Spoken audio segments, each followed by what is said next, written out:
What about bringing the two teams together? Of course, OCBC is the home team.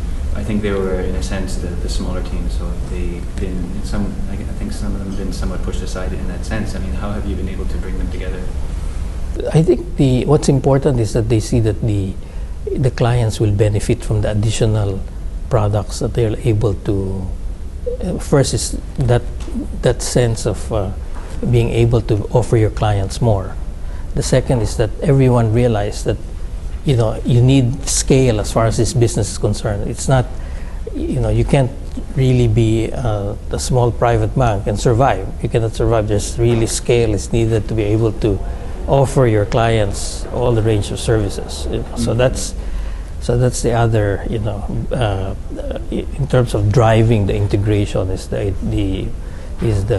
you need to be able to drive scale into the business, that you'll be able to offer more for your clients and at the right price, so that you can execute better and then make your clients happier.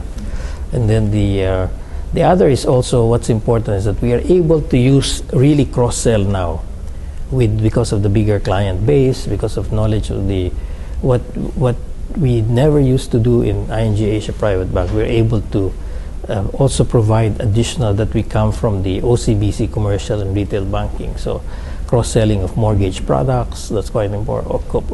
Cross-selling of commercial property lending, cross-selling of trade facilities to our clients. That's become very important for. So how have the OCBC's private banking staff been able to adapt to, I guess, the larger portfolio and the sort of stronger private banking culture? What kind of changes did they have to make to sort of keep up? I guess it's more of we need to have continuous training. Everyone needs to be able to provide continuous training as far as. So it's. I think they will be. I think what we need. What also important is that you have, in terms of, lead because what we have is a strong leadership in place. So I'm quite proud that we have a strong leadership in place, that they will be able to coach, they'll be able to guide, they will be able to help, assist the private bankers, become successful private bankers. So that's quite important. So our leadership is, it's been in place, from ING to Bank of Singapore. So the leadership is pretty much established.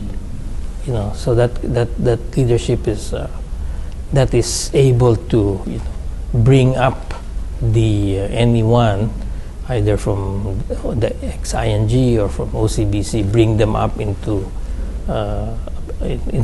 knowing the different products. Also, we use a lot of investment counselors to assist the training and faster education of RMs. Relationship manager, so that's quite important also. I guess on the other side of it is that OCBC has its large branch network, both in Singapore and Malaysia and in Indonesia. That's right. You, on your side, I guess, need to get used to the idea of having access to branches all over the place. Something that not that many private banks really have. I guess. That's right. That's right. We're talking now about HSBC, Citi. Some of these banks have the private banks attached to them, so you get this opportunity to distribute like that. I mean, how have you needed to adapt to that? Because I think you need to start, in a sense, thinking like a retail banker while having, of course, the private banking hat. I think it's the value chain, basic proposition to a client. I think it's important that you define, what is the premier banking and what is private banking, what kind of product offering, from premier to private, from consumer, premier, private. I think that's important to identify that, and then be able to work closely in terms of being able to bring the clients towards as the clients gain more wealth and as the client expects more services, demands more services, then you have to bring him up to the private banking offering of the. So we just what is important. It complements actually the existing premier banking of OCBC. How far along are you? So we work closely with what you call consumer division of OCBC. Is a close working together. How far along are you in sort of implementing the types of mechanisms that you need to sort of get the cross sell to be where you want it to be. I think you need to build certain processes before. Yeah, I think that really starts to happen. All the arrangements are in place. I think in terms of in terms of being able to identify what clients are going to be served by what by the Premier, what clients are going to be served by the private bank, and how we will move clients from the different parts of the business. I think it's, let's say, the understanding and agreement in terms of compensating one for being able to help you generate your business. So we have already established that framework, in terms of compensation, in terms of agreement, in terms of training. And that's been within OCBC in terms of its wealth management division. And so have you carried that over as well now into the private bank? What do you mean? The private bank and what they call consumer. Yeah, the referral the framework was being signed with the retail bank by the private bank. So we work closely with the retail bank. I've heard that Bank of Singapore is licensed. Is not licensed to use the name in I guess in parts of the Middle East and in the UK, and it's under the name of OCBC in those markets.